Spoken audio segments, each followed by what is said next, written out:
Okay, let's give you guys some more practice. So determine if this alternating series will converge or if it will diverge. So press pause and have a go. Okay, so to do this, you should have a gut instinct within you that says that there's a chance that the numerator here will be much, much, much bigger than all three combined. So that means that if the numerator is much, much bigger, if it gets bigger and bigger, then if it gets much, much bigger than the denominator, then the whole thing will just get bigger and bigger and bigger. Now, in order for a series to converge, the limit of this must equal 1. Sorry, it must equal 0 in order for it to converge. Anything other than 0 is going to diverge. So for example, let's say the limit of this, let's say it's 3. Let's say the limit is 3. So what that means is because of this, it's going to oscillate between positive 3, negative 3, positive 3, negative 3, and so on. So it oscillates and it will never converge. If the numerator grows so much faster than the denominator, it means that this thing here will just get bigger and bigger and bigger and bigger. So for sure, it will never, for sure it will never converge because positive, negative, positive, negative, positive, negative, positive, negative, positive, and so on. It's just going to get, it's not going to converge. In order for a series to converge, even if it's an alternating series, the limit of this thing must equal 0 in order for it to converge. So well, your hunch should tell you that there's a chance that this thing here will be much, much bigger than all three combined. So the first thing you should do is make sure that the limit of this equals 0. So we need to work out the limit of this. Make sure that it equals 0. Okay, so now to work out the limit of this as n heads towards infinity, we need to truly understand what's going on here. So hang on. So to understand this thing here, let n be something nice and simple. Let n be 3, say. So we are trying to understand this thing here, what it truly means, because this thing actually later will cancel out with this. But let's just try and understand what this actually means. So create put an n, a simple n. Put 3 into n. Make n simple.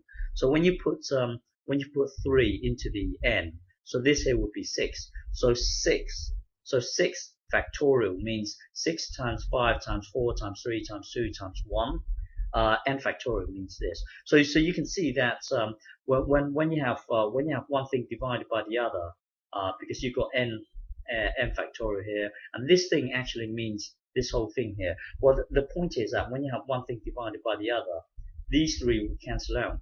Okay, so just bear that in mind. Remember, this is your n here, because we set n to be 3. So this is your n, and then when you times 2, this is your 2n.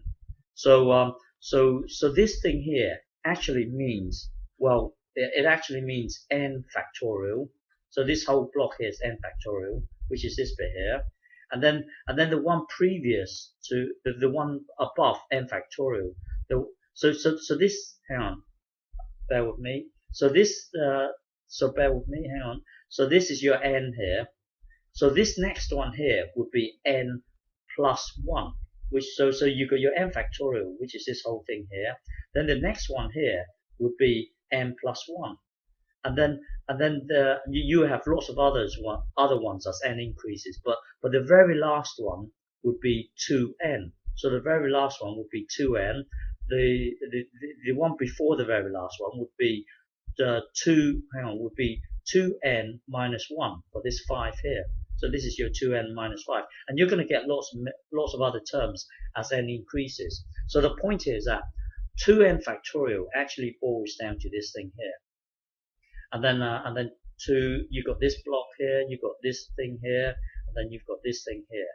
So now this will cancel out with this. Okay, so that will then give you this, and then now let's move the n in front. Hang on. So let's move the n in front. So that will then give you this. But then imagine this thing here is 2 times 2 times 2 times 2 times 2 times 2 n times. Okay, so imagine this thing here. as this whole thing here. So let's group these two together. So that will then give us that will then give us this thing here, and then group these together. So this is like one fraction here, and then you've got another one here, which is this one here, and the very last one would be this fraction here, which would be this one here. Already here you can see that this here is the number 1, and then as n gets bigger and bigger, you can be sure that the numerator here will be definitely bigger than 2. As n gets bigger and bigger, the numerator here will be bigger than 2. This will be bigger than 2. The point here is that this fraction here will be bigger than 1.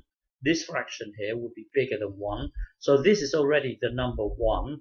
So you're going to time to something that's going to be bigger than 1. So it's going to get bigger.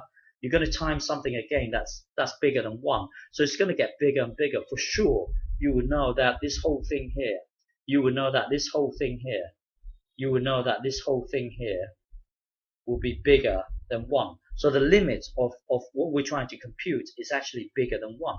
So hang on.